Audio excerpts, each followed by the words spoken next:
provincia. Bien, 23:44 minutos. Quiero agradecerle a Iván Carrino, que es economista y que está con nosotros. Iván, ¿cómo estás? Buenas noches. Gracias por estos minutos. Primero, antes de hablar de inflación, pobreza y demás, quiero preguntarte algo. ¿Están midiendo qué puede pasar con la pandemia o es difícil? Porque el gobierno habla de proyecciones de crecimiento económico para este año, que ojalá ocurran, de 6-7%, pero nadie tiene en cuenta si hay un nuevo cierre. Ustedes Todas esas proyecciones obviamente asumen que no va a haber ninguna nueva cuarentena. Creo que espero que se haya aprendido la lección, que la cuarentena fue excesivamente dañina para la economía, por tanto para la forma en que la gente se gana la vida. Estaba este falso debate entre salud o y la economía. vida o la economía. No, era la economía es lo que te permite vivir también, ¿no? Y encima fue un fracaso en términos sanitarios. Entonces yo creo que está totalmente fuera de la mesa, más con el hecho de que empieza un proceso de vacunación. Pero incluso fuera de eso creo que se ha aprendido que la cuarentena no frena el virus, pero los costos y los daños colaterales de esa estrategia fueron realmente terribles y drásticos. Entonces me parece que no deberíamos, pero creo que tampoco vamos a Hay volver a sectores eso. que no se recuperaron, ¿no? Hay sectores que están completamente cerrados. Basta ver muchos comercios, por ejemplo, en la ciudad de Buenos Aires, pero calculo que debe pasar en otras ciudades también. Sí, sí. Y que han recibido el impacto. El sector turístico ni El hablar. sector turístico es el de los más dañados y también todo lo que es el sector de recreativo, Sí. fútbol, cines, teatros, organización de eventos. Sí. Los más, lo reflejan las propias estadísticas oficiales, han caído 40 o 35% en el año. Eso es algo inédito que no le pasa a ningún sector en ninguna condición normal, ¿no? ¿Qué va a pasar con la inflación? Ayer el ministro de Economía, Guzmán, le dio una entrevista a Carlos Pagni y allí le dijo que él esperaba que se desacelere en los próximos meses, que yo lo escuché, todos los ministros de Economía dicen lo mismo, ¿no? Desde el segundo semestre, los brotes verdes, todos dicen que se va a desacelerar. Exactamente. ¿Qué piensan ustedes? ¿Puede pasar esto? Podría pasar, pero a ver, si pasa por los motivos que ayer dijo el ministro, no son buenas noticias. O sea, cuando vos mirás, hay como dos enfoques en el mismo gobierno sobre cómo hacer cómo bajar la inflación. Cuando vos ves los datos fiscales, la verdad es que vienen mejorando respecto de lo que fue los peores meses de la cuarentena, ¿no? Abril, mayo, junio, que básicamente todo era emisión monetaria para financiar un enorme aumento del déficit fiscal. En enero, por primera vez, el gasto creció por debajo de los ingresos, o sea que el déficit tiende a dejar de crecer e incluso achicarse. Eso es saludable para la parte de la emisión monetaria, porque hoy el Banco Central emite muchos menos pesos de los que emitió el año pasado para financiar al Tesoro. Así que ahí tenés una pequeña pata ortodoxa de cómo encarar el problema de la inflación, que no la dicen, ¿no? Está como guardada, pero los datos muestran esa moderación fiscal y monetaria. Ahora, por el otro lado tenés al ministro de Producción, Secretaría de Comercio, que lo único que quiere hacer es controlar precios y costos. Eso no sirve, es un daño para la economía, es decir, ni siquiera se justifica la existencia del Ministerio de Producción si lo único que va a hacer es controlar precios y costos. Debería cerrarse. Claro. No está contribuyendo a nada útil para la vida de los argentinos. Absolutamente nada. Esto de ir a recorrer los supermercados, decir precios. Todo costo, todo pérdida, todo daño. Eso no sirve y daña. O sea, no te baja la inflación y hace peor a la economía. Daña la producción, que es lo que necesitas para sacar a la gente de la pobreza. Claro. Y el ministro ayer dijo, la inflación va a bajar porque el dólar se va a ir devaluando menos, digamos, ¿no?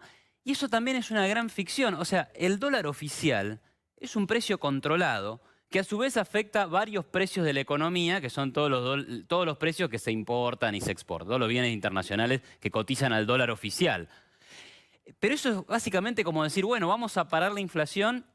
O sea, si fuera por eso, que lo claven en 95, Sí. que no lo aumenten más. Se acabaron los problemas. Y se acabaron los problemas. Bueno, pero es cierto que también el blue quedó controlado.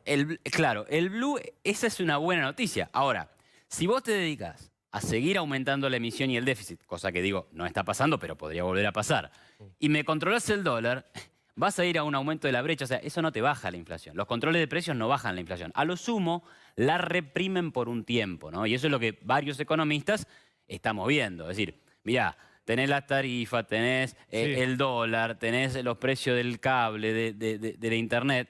Bueno, ¿hasta cuánto dura eso?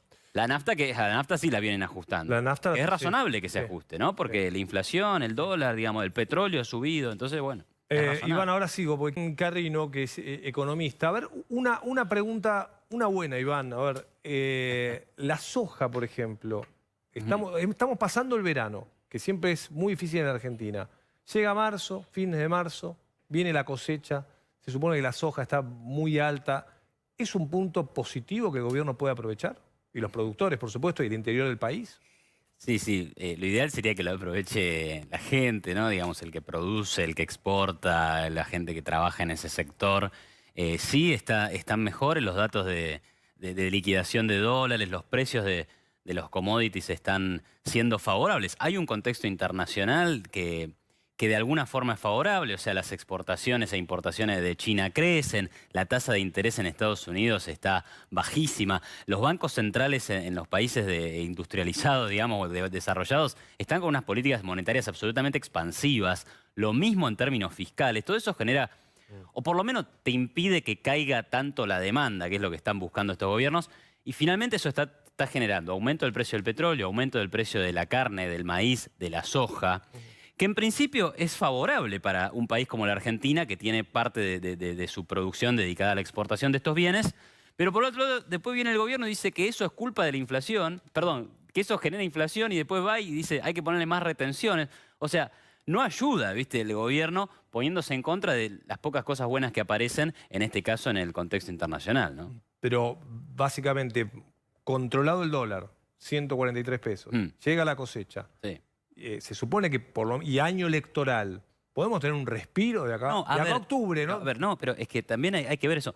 Después de semejante desplome, pensá que la Argentina viene con una caída de más o menos 3 puntos del PBI en 2018, otro 3 en 2019 y 10 puntos en 2020. Necesariamente va a haber un rebote. Vos terminás la cuarentena, hay un rebote, la economía está creciendo muy fuerte en la última etapa del año. Pero bueno, es todo rebote. Y vamos a ver un rebote, vamos a ver un mayor nivel de empleo este año. Y habrá que ver qué pasa con la inflación. Creo que el mayor desafío acá es la inflación y la estabilidad cambiaria, ¿sí? Pero podría mantenerse. O sea, el tipo de cambio está altísimo en términos históricos y en términos reales, en términos de la que la gente te iba a puede preguntar, comprar. ¿los salarios siguen siendo baratos para la Argentina, las jubilaciones? Hoy pensaba, Claro. la verdad que los jubilados se enfrentan a una situación, jubilados digo, y la gente con los salarios, los medicamentos están explotados en los precios, Sí, digo, ahí lo que tenés- han subido. Ir a una farmacia hoy es una joyería. Es una joyería. Ahí tenés totalmente, ahí tenés un gran divorcio entre lo que es al dólar oficial o al dólar paralelo. Al dólar paralelo, los salarios, las jubilaciones, los ingresos de los argentinos están pulverizados. Al dólar oficial tampoco es que están tan mejores. Llegamos a tener salarios del sector privado en promedio de 1.000 y poquito de dólares. Hoy, al dólar oficial estamos en 500, al dólar paralelo estamos en 300. O sea, si vos podés invertir en Argentina desde afuera, entrando dólares al dólar contado con liquidación, genial. Sí. Ahora, si sos un exportador, ya no es lo mismo, porque tenés que vender tus dólares a 90, cuando te los podrían pagar 140. Estos son los problemas que siempre generan los cepos. Por eso, digamos, no es razón. Por eso ninguna economía tiene cepo, ¿no? Salvo nosotros, desde hace muchos años. Cierro con esto, Iván. Recién veíamos en pantalla, ¿no? 60.000 pesos. Necesito una familia para no ser pobre. Hoy, te decía recién, si vas a la farmacia / joyería, sos jubilado y ganás 25.000 pesos, te gastaste mínimo 5.000 pesos por mes en eso, en remedios, en medicamentos. Digo, si no hay un control de la inflación... Ahí son dos cuestiones que hay que reconocer, hay que ser honesto, no se resuelven rápido, pero son cuestiones clave. La primera es la de la inflación. Pero estamos en el 2005 con la inflación, en 2004. Bueno, o sea, y más difícil todavía, porque si vos tuvieras un año después, pero tenés una inflación de muchos años que hay que bajar. ¿Cómo se baja? Bueno, gradualmente. Yo te diría que en 5 años podría llegar a resolver el problema de la inflación, pero hay que ver qué políticas se toman. Y por otro lado, el crecimiento económico. Necesitas políticas que generen incentivos para invertir en este país, para generar producción, para generar trabajo. De esa forma, es la única forma sostenible en que van a crecer los salarios, que van a crecer las jubilaciones y que va a empezar a ser menos traumático ir al supermercado, ir a la farmacia, comprar insumos importados, etc. No son cosas que se resuelvan rápido, pero creo que tiene que haber por lo menos un consenso, un norte de que tenés que ir hacia ahí y para eso hay que tomar políticas concretas. En algún lugar, o sea, el gobierno no las está tomando por ahora, ¿sí? Pero bueno, Gracias, podría Iván. hacerlo. Gracias por acompañarnos. A ustedes. Un placer escuchar.